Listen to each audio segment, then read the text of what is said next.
Welcome to the deep dive.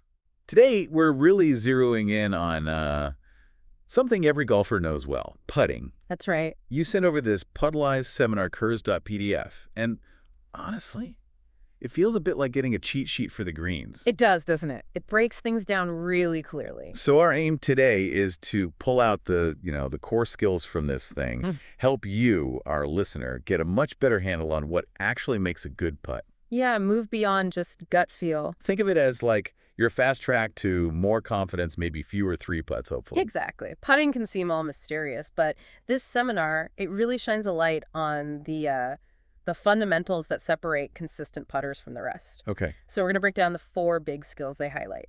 First up is length control, tempo. Right. Then aiming, which is crucial.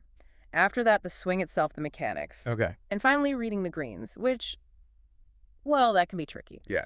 But by the end, the idea is you'll have some solid, actionable things to work on, not just theory. Couldn't agree more. I mean, Yeah. if you're tired of watching putts just slide by the edge or, the agony of the constant three putt, But we've all been there. this deep dive should really help. Okay, so they lay out these 4 skills.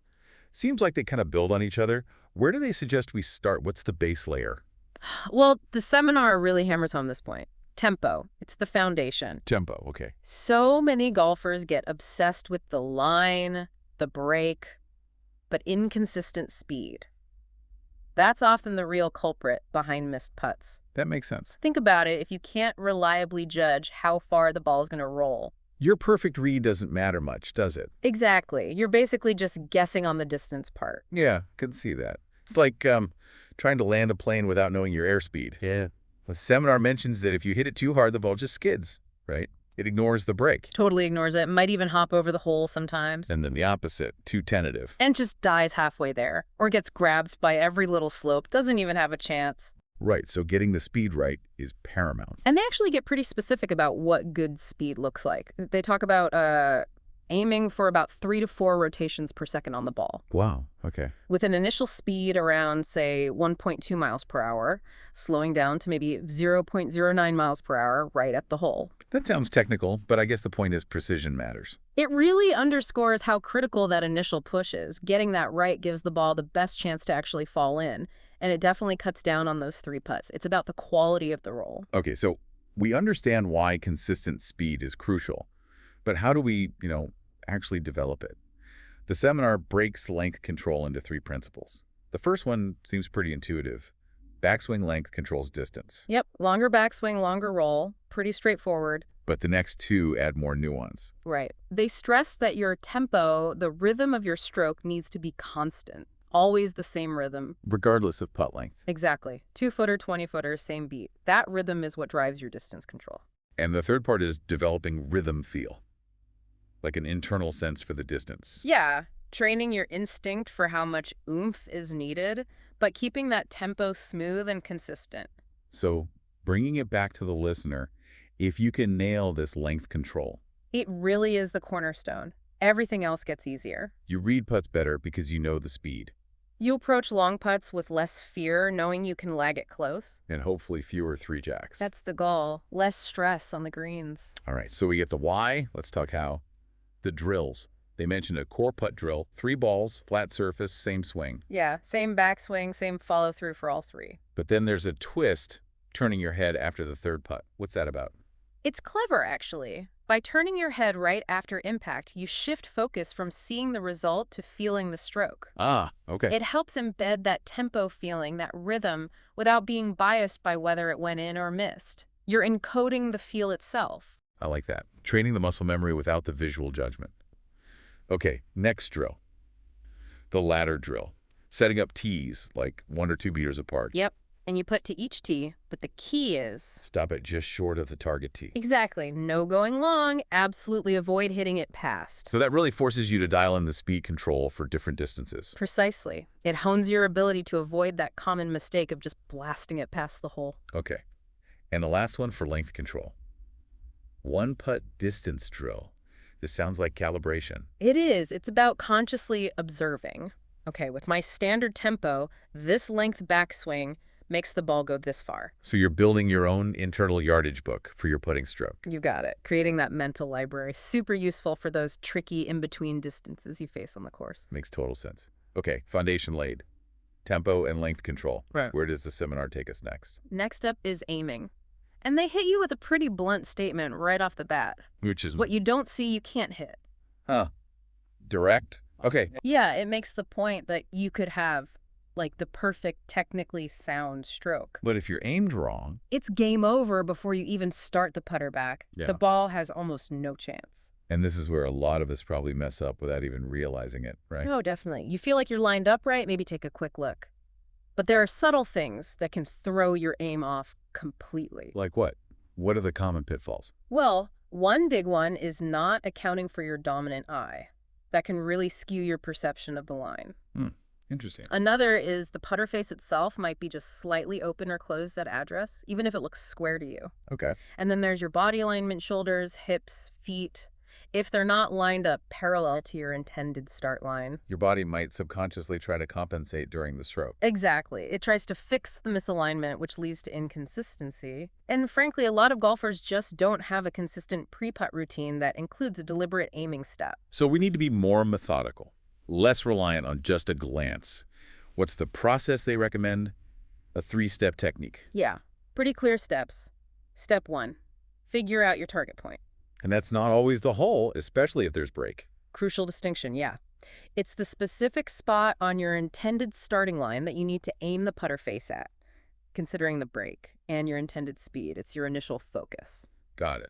Target point identified. Step 2. Step 2 is all about the putter face.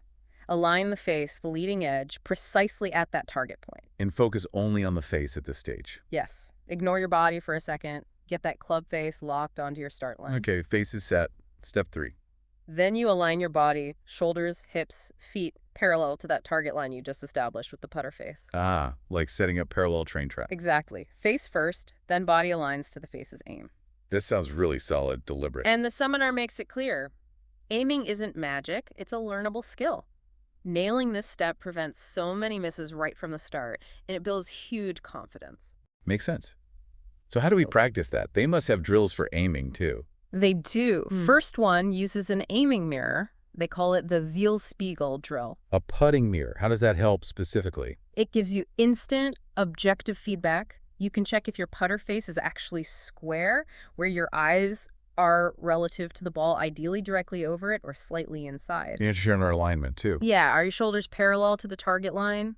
The mirror shows you the truth. They even suggest trying it with eyes closed, getting set, then opening them to check. Ooh, that's tough. But sounds like great feedback for feel. Definitely trains your proprioception for alignment. Okay, what other aiming drills? There's the laser drill. You attach a little laser pointer to your putter shaft. Okay. And it shoots a beam showing exactly where the face is pointed.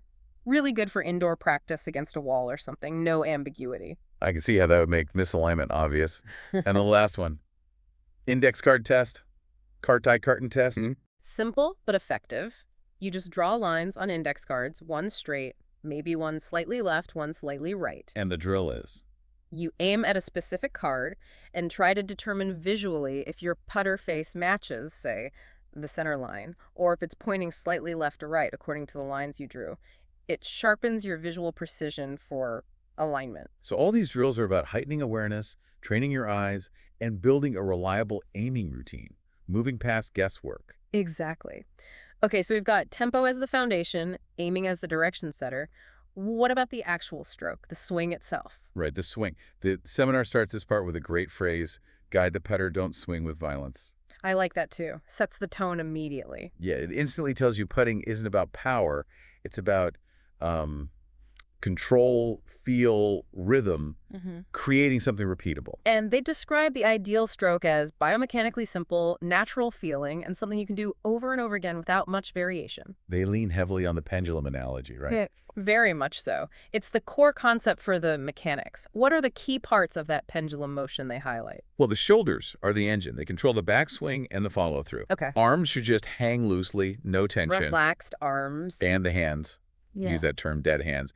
Basically passive, just holding on, not manipulating the club. Right. Dead hands, crucial concept. So hands are quiet. What about the putter head path? It should track pretty level, maybe a slight natural arc, but definitely not lifting up or digging down much. And the club face itself. The goal is to keep it square to the target line for as long as possible, through the stroke. Minimize rotation. Okay, sounds simple enough in theory. But we all know it's easy to mess up. What are the common swing flaws they point out? Oh yeah, plenty of ways to go wrong. Probably the biggest one is too much wrist action, flipping at it. Leads to directional problems, inconsistent contact. Absolutely. And tension is another killer. Tense arms, tight shoulders, that just ruins the natural pendulum flow. Unsettled posture, maybe your head moves, eyes wander during the stroke, that throws off rhythm. Okay. And finally, just an uneven tempo, like a quick snatch back and then a decelerating follow through or vice versa. Backswing and forward swing should be synchronized. That rhythm thing keeps coming up. Seems critical. They even suggest an internal count like 1, 2. Yeah, 1 for the backswing, 2 for the through swing, or using a metronome map. To really groove that steady beat. Exactly. Because that consistent rhythm is key for controlling the stroke, which ties right back into the tempo and length control we talked about earlier. It all connects. And they specifically link swing length to distance. Practice putts from different distances, say 3, 6, 9 meters. And pay attention to how long your backswing was. Yes. Note the backswing length. Feel how your body moved. See how the ball reacts. You're consciously connecting swing size to roll distance. Building that internal calibration again. Exactly. So the takeaway for the swing is keep it quiet, keep it fluid, keep it simple. Good mechanics mean better control, less effort, more consistency. Feel, not force. Okay, so drills to develop that smooth pendulum swing. Yep, some good ones. Let's start with the dead hands drill. Sounds like what it is. Pretty much. Focus on keeping hands totally passive, relaxed. Let the shoulders and maybe your core rotation guide the putter. Feel the putter swinging from the shoulders like a pendulum weight. Got it. Next. The metronome drill. Set an app or device to maybe 75, 80 beats per minute. And swing back on one beat, through on the next. That's the one. Back on tick, through on talk. It really helps ingrain that smooth, unhurried rhythm. Forces a consistent pace. I can see that being really helpful. And the last one, one-arm putt. An amateur putt. Yeah, putting with just one arm, either your right or your left. What does that reveal? It's brilliant for exposing compensation or tension. You immediately feel if you're using too much wrist or if one arm shoulder is way tighter than the other. Really good for balance and pure feel. Okay, powerful drills there. So we've covered tempo, aiming, the swing itself. Now for the big one, maybe the most complex. Yeah. Reading the greens. Ah, yes, the art and science. The seminar hits us again. Only those who see the line can play it. Underscores that even with perfect mechanics, a bad read means a missed putt. And they argue that most missed putts aren't actually bad strokes. They're bad reads. Often, yes, misjudging the line or the speed required for that line. So what dictates how a putt actually rolls? We mentioned 3 main factors. Correct. First, obviously, the slope of the green, the break. Steeper slope, more gravity effect. Makes sense. Second. Green speed. Faster greens generally mean more break overall, right? Yeah. The ball rolls longer, so the slope influences it more. Okay, slope and green speed. What's the third? The speed you hit the ball with. This is key. How so? The rule of thumb they give is a slower rolling ball is affected more by the slope. It curves more. Right, because it spends more time rolling across the slope. Exactly. A faster putt will hold its line straighter for longer before gravity really takes over. Okay, understanding those physics leads to their concepts of aim point and distance point. Can you break those down? Sure. The aim point we touched on earlier, it's where you need to aim the putter face to account for the break. So not at the hole, but usually somewhere uphill. Generally, yes. How far uphill depends on the slope and the speed you intend to hit it. That's your starting direction target. And the distance point, what's that? The distance point is more about judging the pace. It's imagining where the ball would stop if the green are perfectly flat, hit with the force you plan to use. So it helps you gauge the overall strength needed for the stroke? Precisely. It helps you calibrate the force needed to get the ball hole high, which then helps determine how much break to play for your aim point. They mention tools like the Puttalyze app can help visualize this stuff too. Okay. They also talk about choosing a high line versus a low line. What's the difference there? It's about strategy based on speed and break. A high line means playing more break, hitting it softer. Safer, maybe? Yeah. Especially on longer putts? Generally, yes. Gives the hole a bit more width because the ball is dying as it approaches. The low line is the opposite. Hitting it firmer, playing less break. Right. More direct, but riskier. The entry speed is higher, so the effective size of the hole is smaller. Good to practice both, be versatile. And there's a mental side to reading greens too, isn't there? Trusting your eyes, making the decision. Huge mental component. Learn to trust what you see initially, except you won't be perfect, but commit to your read once you make it. Don't second guess constantly. And learn from misses. Definitely. After a putt, ask, was that the line or was it the speed? Reflecting helps you get better over time. So a good green reader has that clear mental picture, respects the physics, adapts. It takes practice. Lots of practice, observation, and learning from every putt. They offer some exercises for this too. The ball roll study. Ball roll and study. Yeah, this sounds cool. Place 5 balls on the same breaking putt. And then hit each one with a different speed. Soft, medium, medium, firm, firm. And just watch how the break changes. Exactly. It's a powerful visual lesson on how speed grammatically affects the curve. Okay. What else? Fall line check. Falling in check. This is about finding the zero line, or the steepest downhill path from the hole. Stand behind the hole, imagine a clock face. 12 is straight uphill, 6 is straight downhill. Right. Figure out where 6 o'clock is, that's the fall line. It gives you a reference for the general tilt of the green around the hole. Helpful reference point.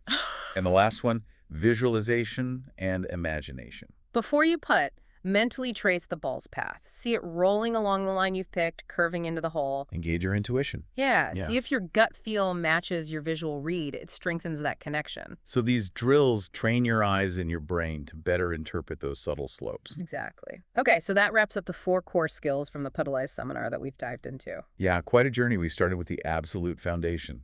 Length control through consistent tempo.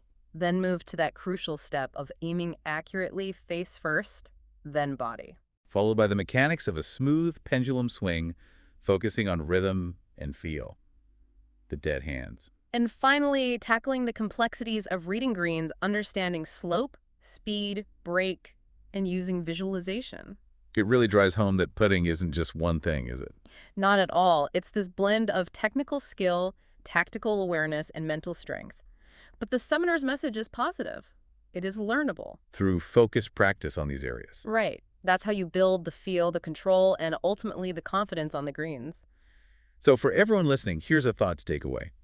What if, next time you play or practice, you consciously focus on just one of these skills? Like really dedicating yourself to maintaining that constant tempo. Exactly. How might just that one change impact your results, your lag putting, maybe even your enjoyment? Or if your pace is more reliable, what new details might you start noticing when you read the greens? It's about taking these ideas from our deep dive today and seeing how they feel, how they work in your own game. Food for thought. Definitely. Always something to work on in putting. Well, that's our deep dive for today. Thanks for joining us.